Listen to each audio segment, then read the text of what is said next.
بسم اللہ الرحمن الرحیم۔ السلام علیکم۔ آج ہم معروف روحانی اسکالر خواجہ شمس الدین عظیمی صاحب کی کتاب 101 اولیاء اللہ خواتین کے پارٹ نمبر 16 صفحہ نمبر 138 سے ریکارڈنگ کا آغاز کر رہے ہیں۔ حکمت و دانائی۔ جس کا خدا پر بھروسہ نہ ہو وہ دین اور دنیا میں پریشان رہتا ہے۔ اچھی اور نیک بیوی خاوند کو جنت سے قریب کر دیتی ہے۔ غلطی تسلیم کر کے معافی مانگ لینا نہایت اعلیٰ کردار ہے۔ ام الابرار رحمۃ اللہ علیہ صادقہ رحمۃ اللہ علیہ کا تعلق فرانس سے تھا۔ نام فلورا تھا اور مذہب عیسائی تھا۔ نوجوانی میں انہوں نے نن بننے کا فیصلہ کیا۔ جب کلیسا کے آرچ بشپ جیکب سے اجازت چاہی تو انہوں نے منع کر دیا اور بتایا کہ وہ 4 سال پہلے مسلمان ہو چکے ہیں۔ فلورا نے یہ راز اپنے باپ کو بتا دیا۔ پورے شہر میں خبر جنگل کی آگ کی طرح پھیل گئی اور کھلی عدالت میں مذہب سے منحرف ہونے پر مقدمہ چلا۔ آرچ بشپ کو پھانسی دے دی گئی۔ اس واقعہ کے بعد فلورا کا دل ہر چیز سے اچاٹ ہو گیا۔ بالآخر ایک دن آرچ بشپ نے خواب میں آ کر ان کی رہنمائی کی۔ ان کی لکھی ہوئی ڈائری پڑھ کر وہ خاموشی سے مسلمان ہو گئی۔ بعد میں اپنے مسلمان ملازم سے عربی سیکھی۔ ایک دفعہ ان کے باپ نے انہیں نماز ادا کرتے ہوئے دیکھ لیا۔ بہت مارا پیٹا، یہ لہو لہان ہو گئی۔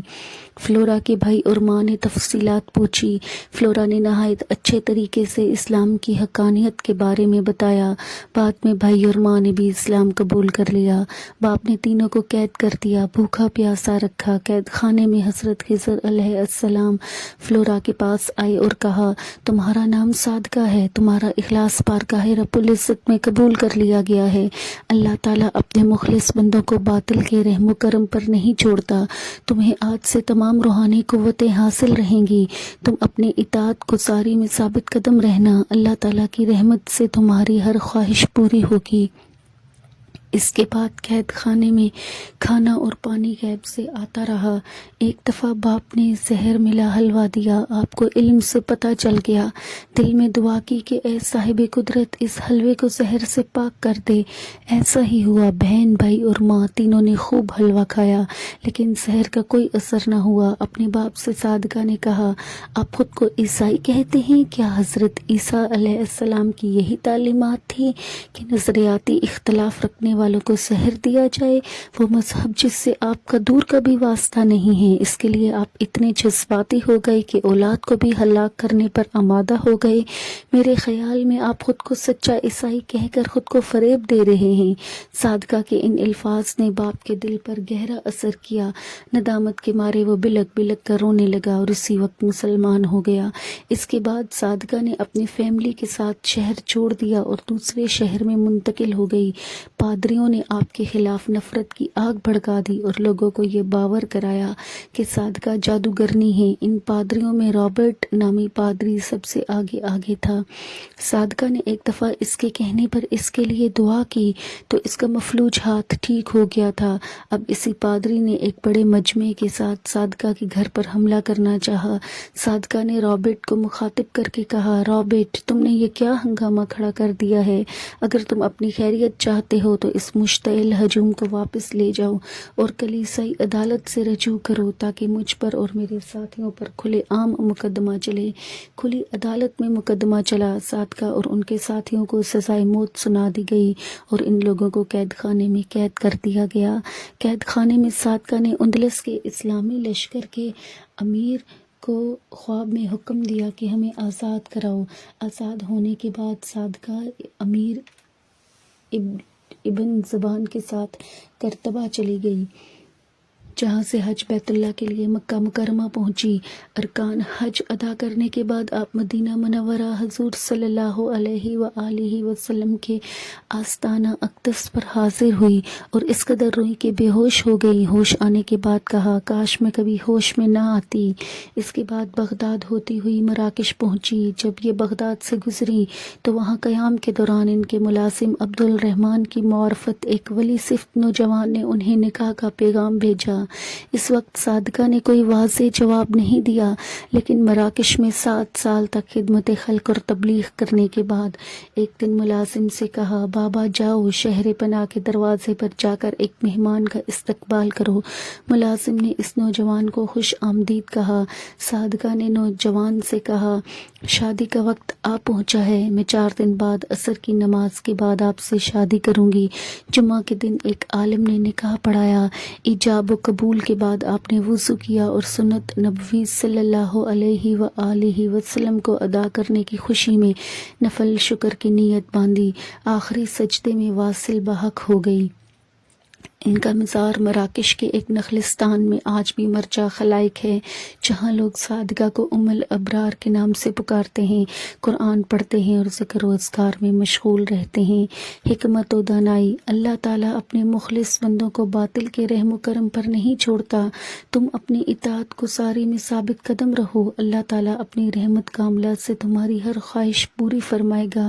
رسول اللہ صلی اللہ علیہ وآلہ وسلم کے روضہ مبارک پر تشریف لے گئی، اتنا روئی کہ بے ہوش ہو گئی۔ ہوش میں آنے کے بعد فرمایا، کاش میں ہوش میں نہ آتی اور حضور کے دیدار سے آسودہ ہوتی رہتی۔ بی بی سائمہ رحمۃ اللہ علیہا۔ دہلی بھارت میں مقیم بی بی سائمہ رحمۃ اللہ علیہا باکمال اور صاحب باطن خاتون تھی۔ بابا فرید گنج شکر نے فرمایا، اس خاتون کی عبادت و ریاضت اور اشغال 10 کامل مردوں کے برابر ہیں کہ بی بی صاحبہ شہباز کی مانند ہیں۔ مردوں جیسی ہمت ہے۔ بی بی سائمہ معتبر اور بزرگ ہستی ہیں۔ لوگ آپ کی مجلس میں اس طرح حاضر ہوتے تھے جیسے حضرت رابعہ بصری رحمۃ اللہ علیہ کی مجلس میں حاضر ہوتے تھے۔ حضرت سید محمد گیسو دراز رحمۃ اللہ علیہ علماء اور درویش آپ کی ولایت پر مکمل اعتقاد رکھتے تھے۔ حضرت جمالی رحمۃ اللہ علیہ۔ بی بی سائمہ اپنے زمانے کی معتبر عابدہ ہیں۔ حضرت عبدالحق محدث دہلوی رحمۃ اللہ علیہ۔ بابا فرید گنج شکر رحمۃ اللہ علیہ کے چھوٹے بھائی حضرت نجیب الدین متوکل اکثر بی بی سائمہ رحمۃ اللہ علیہ کی خدمت میں حصول فیض کے لیے حاضر ہوتے تھے۔ ہدایوں میں قیام کے دوران شیخ نجیب الدین کے حالات اتنے زیادہ خراب ہو گئے کہ فاقوں کی نوبت آ گئی۔ ایک دن جب وہ اپنے حجرے میں عبادت کر رہے تھے، دروازے پر دستک ہوئی۔ باہر ایک شخص کھانے پینے کا وافر سامان لیے کھڑا تھا۔ اس شخص نے کہا کہ یہ سارا اناج اور خوردنوش بی بی سائمہ نے عنایت پور سے بھجوایا اور کہا ہے کہ بہن اپنے بھائی کی تکلیف سے بے خبر نہیں ہے۔ بی بی سائمہ کو حضرت قطب الدین بختیار کاکی سے عقیدت تھی۔ بی بی سائمہ نے اپنے ہاتھ سے سوت کاٹ کر اکٹھا کیا اور پارچہ باف سے کپڑا بنوایا۔ کپڑے سے مزار کے لیے غلاف سلوا کر حضرت قطب الدین بختیار کاکی رحمۃ اللہ علیہ کے مزار پر پیش کیا۔ یہ کپڑا 700 برس سے حضرت قطب الدین بختیار کاکی رحمۃ اللہ علیہ کے مزار پر چڑھا ہوا ہے۔ ایک بار چور مزار سے غلاف چادر چرا کر لے گئے۔ جب چوروں نے چاندی نکالنے کے لیے چادروں کو جلایا تو سب چادریں جل گئی، لیکن بی بی سائمہ رحمۃ اللہ علیہ کی چادر کو آگ نہیں لگی۔ چور خوف زدہ ہو کر اس چادر کو درگاہ میں واپس ڈال گئے۔ یہ عجیب سربستہ راز ہے کہ 700 برس گزرنے کے باوجود کپڑا ٹھیک حالت میں ہے۔ اس چادر پر روپے کے برابر جلا ہوا نشان بھی ہے۔ بی بی سائمہ رحمۃ اللہ علیہ نے نماز مغرب کے بعد نان اور پانی جو کنیز رکھ گئی تھی تناول فرمانا چاہا تو آواز آئی، اے سائمہ، اگر تو آج کی رات مر جائے تو کیسے افسوس کی بات ہے کہ دنیا سے جاتے وقت تیرا پیٹ مادی غذا سے بھرا ہوگا۔ آپ نے غیبی آواز سن کر روٹی پڑوس میں بھجوا دی اور اس کے بعد 40 دن رات چپ کا روزہ رکھا۔ 41ویں دن دیکھا کہ ایک پرہیبت اور صاحب عظمت شخص گھر کے صحن میں کھڑا ہے۔ بی بی سائمہ نے اسے دیکھ کر 40 روز کے بعد پہلی بار بات کی اور پوچھا، آپ کون ہیں؟ اس شخص نے جواب دیا، میں اسرائیل ہوں۔ بی بی سائمہ نے کہا، اتنا وقت دیجیے کہ میں وضو کر کے 2 رکعت نفل نماز پڑھ لوں۔ فرشتہ خاموش کھڑا رہا۔ بی بی سائمہ رحمۃ اللہ علیہ نے وضو کیا اور آخری سجدے میں عالم دنیا سے عالم بالا میں تشریف لے گئی۔ حکمت و دانائی۔ ہر کام کو صحیح طریقہ سے انجام دینا اخلاص ہے۔ اللہ کی قربت سے گناہ دھل جاتے ہیں۔ فرما برداری کرتے وقت طبیعت میں انکساری نیک بختی کی علامت ہے۔ ادب اور لحاظ دوستی کو مستحکم کرتا ہے۔ احکام الہی کی بجا آوری میں سکون پنہاں ہے۔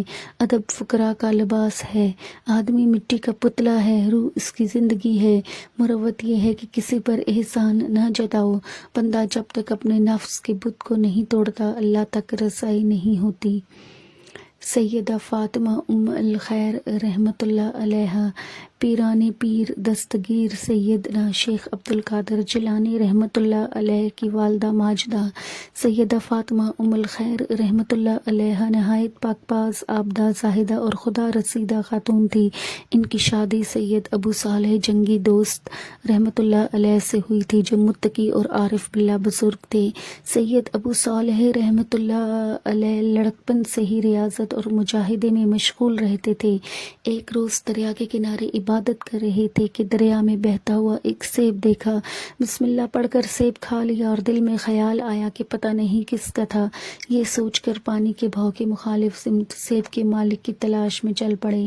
کافی فاصلہ کے بعد انہیں ایک باغ نظر آیا۔ سید ابو صالح رحمۃ اللہ علیہ نے سیب کے مالک کا پتہ پوچھا تو معلوم ہوا کہ اس کے مالک جیلان کے ایک رئیس سید عبداللہ سومئی ہیں۔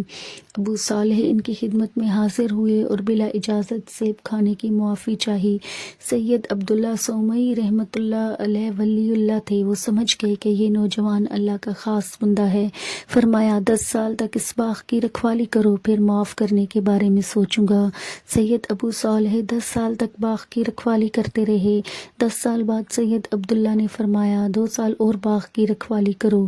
12 سال پورے ہونے کے بعد سید عبداللہ نے اپنی بیٹی کی شادی سید ابو صالح رحمۃ اللہ علیہ سے کر دی۔ اس طرح 2 پاک باز ہستیوں کی رفاقت کا آغاز ہوا۔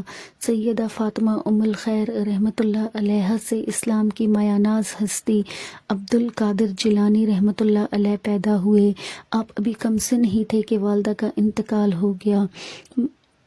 ماں نے بڑے صبر اور حوصلہ سے بیٹے کی تعلیم و تربیت کی۔